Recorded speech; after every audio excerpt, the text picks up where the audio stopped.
ሰላም ጤና ይስጥልን ውድና የተከበራችሁ የዩቲዩብ ቻናሌ ቤተሰቦች የሰዓቱን አጫጭር ሰበር መረጃዎች ይዤላችሁ ቀርቤያለሁ። አብራችሁን ቆዩ። በወቅታዊ ጉዳይ በርከት ያሉ ሰበር መረጃዎች በየሰዓታት ልዩነት እየወጡ ስለሆነ ዩቲዩብ ላይ ሲጫኑ ቀድሞ ለእናንተ የማስታወቂያ መልእክት ወይም ኖቲፊኬሽን እንዲደርሳችሁና ዜናዎች በፍጥነት እንድትከታተሉ የዩቲዩብ ቻናሌን ሰብስክራይብ በማድረግ የደውል ምልክቷን መጫን አትዘንጉ። ወደ መረጃዎቻችን እናልፋለን። ግጭቱ እዚህም እዚያም ቀጥሏል። ለየት ያለ ቁጥር ያላቸው ሚሳኤሎች ወደ እስራኤል ማስወንጨፏን ተዘግቧል። ኢራን ያስወነጨፈቻቸው ሚሳኤሎችም በእስራኤሏን ሃይፋ ከተማ እየመቱ እንደሆነ ይዘገባል። በሌላ በኩል ደግሞ ክቡራን አድማጮች የአሜሪካው ፕሬዝዳንት ዶናልድ ትራምፕ ስለ ኢራን በጻፉት በዛሬ ጽሑፋቸው የኢትዮጵያ ስም አንስተዋል። ከኢራን ጋር እንዲሁም ከእስራኤል ወቅታዊ ሁኔታ ጋር አያይዘው የኢትዮጵያን ስም ያነሱት ትራምፕ ምንድነው የሚለውን የምታደምጡ ይሆናል። በሌላ በኩል የእስራኤል ጠቅላይ ሚኒስትር ቤንያሚን ኔታንያሁ አሜሪካ ፎከስ ኒውስ ጋር ቃለ ምልልስ አድርገዋል። ከደቂቃዎች በፊት በቃለ ምልልሱ ለኢራናውያን በማለት ያስተላለፉት መልእክት በርካታ ኢራናውያን አስገርሟል። ይህንንም በተመለከተ ባስተላለፉት መልእክት ኢራናውያን እየመጣን ነው፣ ነፃ ልናወጣችሁ ነው በማለት ገልጸዋል። ከዚህ ጋር በተገናኘ የኢራን መገናኛ ብዙሃን በርከት ያሉ ዘገባዎችን በመውጣት ላይ ናቸው። ሁሉንም በዚህ ዘገባ አሁናዊ መረጃዎችን ታደምጣላችሁ። አብረን እንከታተለው። የመካከለኛው ምስራቅ ቀጠና መታመስ ከጀመረ ዋል አደር ብሏል። የእስራኤልና የኢራን ውጊያ ተባብሷል። በአሁኑ ሰዓት የእስራኤል ጠቅላይ ሚኒስትር ቤንያሚን ኔታንያሁ ከአሜሪካን ፎከስ ኒውስ ጋር ቀጥታ ስርጭት የተላለፈ ቃለ መጠይቅ አድርገዋል። ኔታንያሁ በዚህ ቃለ መጠይቃቸው ከፎከስ ኒውስ ጋዜጠኛ የተጠየቁትን የመጀመሪያውን ጥያቄ ለአያቶላህ ኮሚኒ ለኢራኑ መንፈሳዊ መሪ በቀጥታ ማስተላለፍ የሚፈልጉትን መልእክት ያስተላለፉ፣ ከዚያም በመቀጠል ለመላው ኢራናውያን ምን ያሏቸዋል የሚል ነበር። ኔታንያሁ ከፎከስ ኒውስ ጋር በነበራቸው ቃለ መጠይቅ የተዘነዘረላቸው ለዚህ ጥያቄ ምላሽ ሲሰጡ ለአያቶላህ ኮሚኒ የሚለው አንድ ነገር ነው፣ እርሱም አምባገነን ነው። ለዚህም መልሱ በድርጊት ብቻ ነው፣ ንግግሬ በድርጊት ይጠበቅ በማለት ገልጸዋል። ለኢራናውያን ግን አሉ እኔ ሲናገሩ ለኢራናውያን ግን የምናገረው አንድ ነገር ነው፣ ይሄውም እየጠበቃችሁን ነው፣ እኛም እየመጣን ነው፣ ነፃነታችሁ ቀርቧል፣ ነፃ እናወጣችኋለን በማለት ገልጸዋል።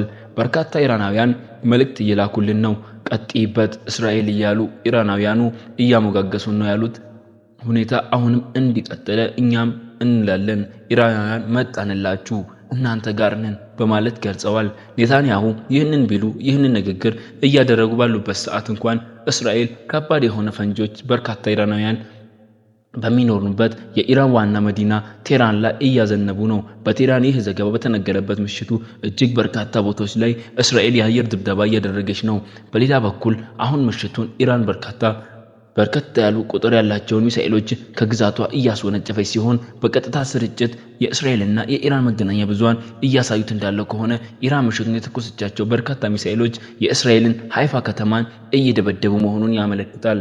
በርከት ያሉ የዜና ምንጮች እንደሚገልጹት ከሆነ በርካታ የኢራን ሚሳኤሎች እስራኤልን ሳይነኩ ለማክሸፍ እስራኤል ከአጋሮቿ ከአሜሪካና እንግሊዝ፣ ፈረንሳይ ጋር በጋራ በመሆን ለመከላከል እየጣረች እንደሆነ ይገለጻል።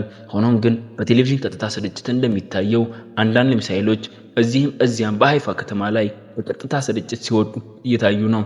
የእስራኤል መከላከያ ኃይል IDF በርካታ ሚሳኤሎች በተከታታይ መተኮሳቸውን ገልጾም ኢራን እየመጡ ያሉ በርካታ ሚሳኤሎች ስላሉ ሁላችሁም እስራኤላውያን ዜጎች በሙሉ ወደ ፈንጂ መደበቂያ በፍጥነት ግቡ የሚል መልእክት ከደቂቃዎች በፊት አስተላልፈዋል። ከመልእክቱ ባስተላለፉት በፍጥነት የኢራን ሚሳኤሎች የእስራኤል ሰማይ ላይ መድረሳቸው ተዘግቧል።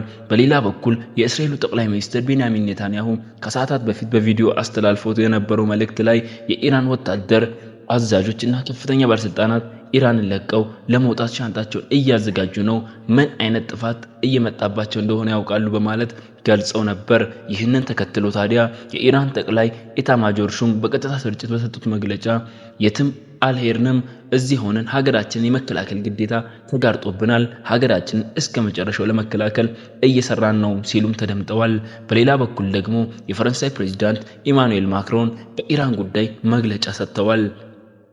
በተለይም ፈረንሳይ ካለፉት 3 ቀናት ወዲህ የኢራን ሚሳኤሎች ከኢራን ሲወነጨፉ እስራኤልን እንዳይመቱ ሲከላከሉ ከነበሩ ሀገራት መካከል በቀዳሚነት ፈረንሳይ ትጠቀሳለች። የፈረንሳይ ፕሬዝዳንት ኢማኑኤል ማክሮን ሀገራቸውን እስራኤል ኢራን ላይ ባደረሰችው ጥቃት ላይ ሀገራችን ፈረንሳይ አልተሳተፈችም፣ ነገር ግን ቀጠናው ወደ ትርምስ እንዳይሄድ ትልቅ ኃላፊነት አለብንም ብለዋል። በመካከለኛው ምስራቅ እየታዩ ያሉ ለውጦች አስመልክቶ በሰጡት ጋዜጣዊ መግለጫ ኢማኑኤል ማክሮን ኢራን ተገቢ ባልሆነ የኒውክሌር መርሃ ግብር እየገሰገሰች ጫፍ ደርሳ ነበር ሲሉ ገልጸው አክለውም ኢራን የኒውክሌር ጦር መሳሪያ በያዘችበት ዓለም መኖር አንችልም ሲሉ ነበር የገለጹት። ኢራን ከአሜሪካ የቀረበላትን ማንኛውንም አይነት ሐሳብ አለመቀበሏ ተገቢ አልነበረም፣ ለአሜሪካ መታዘዝ ነበረባት ይላሉ ማክሮን።